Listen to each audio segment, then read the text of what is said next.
राजधानी दिल्ली की सड़कों पर तैनात खाकी में हत्यारा हवलदार। दिल्ली पुलिस की क्राइम ब्रांच ने 2021 में हुई हत्या की वारदात को सुलझाते हुए एक दिल्ली पुलिस के हेड कांस्टेबल सहित हवलदार के 2 सहयोगियों को गिरफ्तार किया है। जी हां, आरोपी ने पहले तो दिल्ली पुलिस में तैनात कांस्टेबल महिला की हत्या की वारदात को अंजाम दिया और उसके बाद उसके शव को एक नाले में दफना दिया। जी हां, ये पूरा मामला है 2021 का। दिल्ली पुलिस ने इस मामले में जानकारी देते हुए बताया है कि हेड कांस्टेबल सुरेश व महिला कांस्टेबल पीसीआर पर तैनात थे। आरोपी हेड कांस्टेबल सुरेश पीसीआर में ड्राइवर के पद पर तैनात था। उसी दौरान दोनों की मुलाकात हुई और धीरे धीरे दोनों का प्यार परवान चढ़ने लगा। लेकिन आरोपी सुरेश पहले से ही शादीशुदा था। फिर भी आरोपी ने महिला कांस्टेबल के साथ संपर्क साधा, जिसके बाद महिला कांस्टेबल लगातार आरोपी सुरेश पर दबाव बना रही थी कि वह शादी करे, जिसको लेकर आरोपी सुरेश ने इस मामले को लेकर अपने सगे साले व एक अन्य साथी के साथ मिलकर महिला कांस्टेबल की हत्या की साजिश रच डाली। इतना ही नहीं, आरोपी हेड कांस्टेबल लगातार मृतक कांस्टेबल महिला के परिवार के संपर्क में रहा, शादियां भी अटेंड की और मुखर्जी नगर थाने भी जाता रहा कि वह कांस्टेबल महिला की तलाश करे। लेकिन आरोपी बड़ा ही शातिर था और वह अपने साले से लगातार परिवार को कॉल करा रहा था कि उन्हें ढूंढने की कोशिश ना की जाए, उन लोगों ने शादी कर ली है, उन्हें ढूंढने की कोशिश ना की जाए, उनकी जान को खतरा है। समय बीतता गया और परिवार ने दिल्ली पुलिस कमिश्नर से संपर्क साधा और पूरे मामले की जानकारी दी, जिसके बाद ये पूरा मामला दिल्ली पुलिस की क्राइम ब्रांच के हवाले कर दिया गया।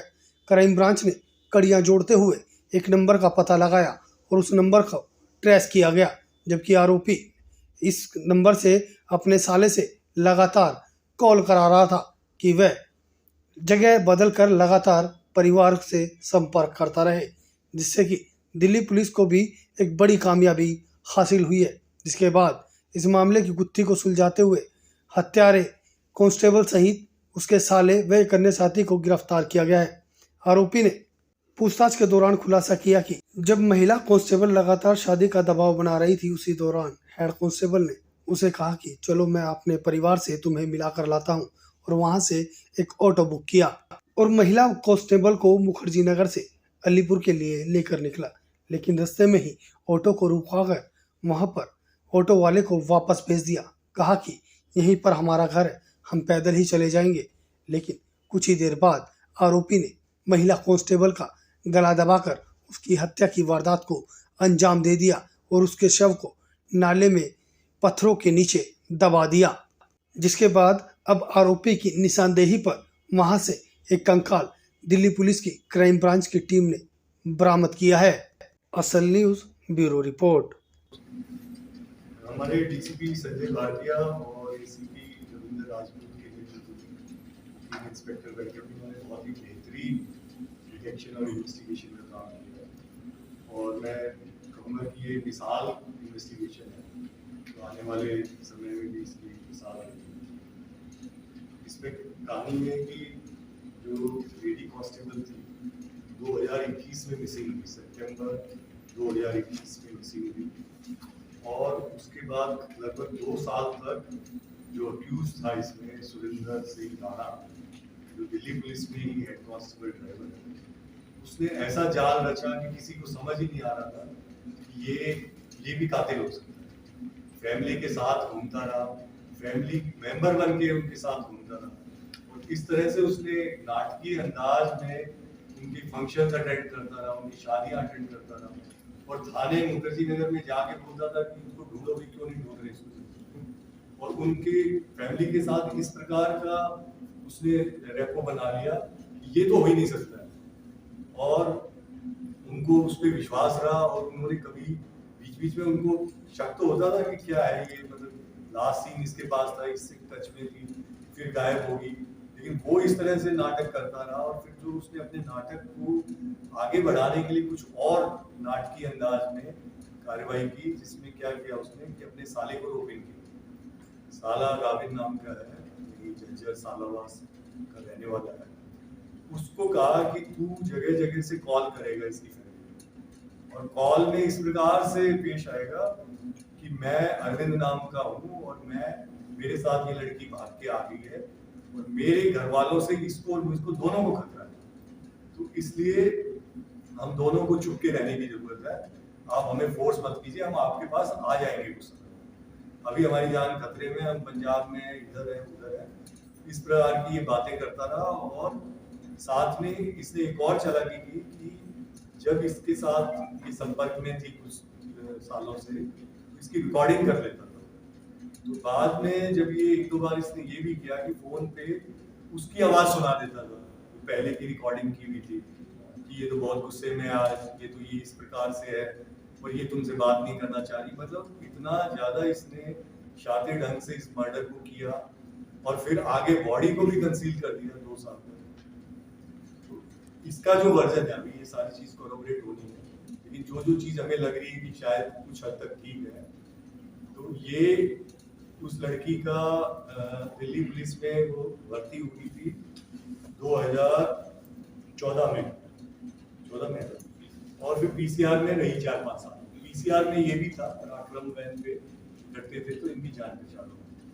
फिर 2019 से 20 में उसने रिजाइन दिया क्योंकि उसका यूपी में सब इंस्पेक्टर का सिलेक्शन हुआ और साथ ही वो यूपीएससी कॉम्पिटिटिव एग्जाम की भी तैयारी कर रही थी। तो मुखर्जी नगर में पीजी में रूम लेके रहते थे और वहां पे ये जाता था, पीजी से उसको बाहर बुला लेता था, बात करता था। और कमाल की बात ये है कि वो उसको डेडा करके बोलती थी, जैसे डैडी टाइप फादर फिगर, ये उसको बेटा करके बोलता था। और धीरे धीरे इसने उसको अपने जाल में, जब इसको लगा कि इसका तो भविष्य बहुत अच्छा है, सब इंस्पेक्टर सिलेक्शन हो गया है, आगे हो सकता है सिविल सर्विसेज में भी आ जाए, तो इसके अरमान बढ़ते चले गए कि मैं इसको ही अपनी बीवी बना दूं धीरे धीरे। और इसको फोर्स करने लग गया कि तुम मेरे साथ घूमने चलो। वो जो पहले मैं एक अभिभावक वाले रोल में था, मैं जो है घनिष्ठता बढ़ाने लग गया, जिससे वो बहुत अनकंफर्टेबल थे। फिर बाद में उसने जब ये कहा कि मैं तो अपने घर वालों को बता दूंगी, तो मेरे पे ये दबाव बना रहे थे, तो इसको लगा कि कहीं इसके घर वालों में और मेरे खुद की वाइफ और उसके आगे ये बोल ना भूल जाए, तो इसने ये स्टेप उठाया। अभी इसकी कहानी तो ये है कि मैं इसको बोला सितंबर को, उस दिन ये ऑटो लेके मुखर्जी नगर से, इसका गांव है अलीपुर में, कि चलो तुम्हारे मैं अपने घर ले चलता हूँ अगर तुमको ज्यादा वो कॉन्फिडेंस लाने के लिए कि मैं तुमको।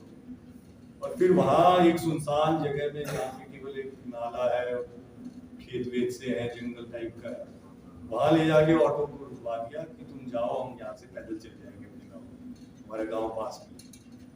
और फिर उसको वहाँ पे शाम हो चुकी थी उस समय, मतलब सूर्यास्त टाइप हो गया था, और वहाँ पे कोई ज्यादा आबादी वगैरह भी नहीं है, वहाँ गला घोट के इसको मार दिया और वही नाले में फिर इसको लाश को डाल दिया और उसके ऊपर पत्थर डाल दिए इसने। पत्थर भी इस तरह से डाल दिए कि वो कभी बाहर निकल के ना आए, वो नीचे ही डिकम्पोज होगी, और जो भी होता है स्कैवेंजर एनिमल्स वगैरह में थोड़ा बहुत उसको किया होगा। जब हमारी जो इन्वेस्टिगेशन, वो मैं इसलिए कह रहा हूँ काबिल तारीफ, इसलिए इनको मैं सारी टीम को बधाई देना चाहता हूँ। इन्होंने बैकवर्ड चले, इन्होंने क्या किया कि जिस नंबर से वो कॉल करता था अरविंद बन के, एक 7496 से सीरीज का नंबर था, तो उस नंबर को इन्होंने ट्रेस करना शुरू किया, जिससे ये कॉल आती थी कि हम लोग घर से भागे हुए हैं, हमारे पीछे मत आइए, हमारे घर वाले बहुत नाराज हैं और हम छुप के रह रहे हैं।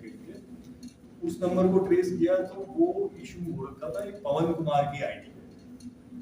पवन कुमार कोई एग्जिस्ट नहीं करता था, वो फेक आईडी थी, लेकिन इत्तेफाक से उस पे फोटो लगा रखी थी इसने, राबिन ने अपनी, सॉरी राजपाल। तो उस राजपाल जो है वो राबिन जो इसका साला है उसका दोस्त है, उससे फोटो लेके उसकी फोटो लगा। तो इन्होंने बैकवर्ड इसको इन्वेस्टिगेट शुरू किया और राजपाल को पहले इंट्रोगेट किया। राजपाल जब उसको थोड़ा सा अच्छे से इंट्रोगेट किया, पहले तो वो भी मुझे नहीं पता, जैसा जनरली होता है कि अब 2 साल हो गए, किसी को पता ही नहीं चलेगा। केस भी कैसे ट्रांसफर हुआ, तो 1 मिनट बता देता हूँ कि फैमिली काफ़ी दुखी हो गई। कमिश्नर साहब को 1-2 दिन बाद पेश हुए तो उन्होंने कहा कि हमें लग रहा है कि वो जिंदा है, तो मतलब आए तो सही, कहाँ पे है वो जिंदा। तो उन्होंने क्राइम ब्रांच को अभी 2 महीने पहले इसको ट्रांसफर किया और फिर इस टीम ने जुट के इसमें काम किया। तो उस फोटो से राजपाल ट्रेस हुआ। राजपाल को जब लेके आए और वो जब टूटा फाइनली, तो उसने कहा मैंने तो ये राविन के कहने पे किया था। फिर राविन को लेके आए, तो फिर सारी कहानी धीरे धीरे खुल गई। राविन तो इसका ही साला राविन सुरेंद्र का, राजपाल सुरेंद्र का साला है। फिर राविन ने कहा कि मैं तो इसलिए कर रहा था कि मेरे को इसने कहा कि मैं तेरी बहन को छोड़ दूंगा और अगर तूने मेरा साथ नहीं दिया, मेरे को एक रिटर्न स्क्रिप्ट देता था हर बार कि कागज पे तुमको केवल इतना बोल कि हम ठीक है, इससे आगे कुछ मत पूछिए, मैं ज्यादा बात नहीं कर सकता हूँ, मैं यहाँ पे अभी घबराया हुआ हूँ। तो कहते कि फोन तुम्हारे को हम कॉल बैक करेंगे, उससे बात करा दें। नहीं, ये तो मैं किसी और के फोन से बात कर रहा हूँ, क्योंकि मेरा फोन तो ट्रेस कर लेंगे, मुझे मरवा देंगे, वो ये खाप पंचायत मार देंगे, मतलब जो तरह तरह की 2-4 कहानी सुना।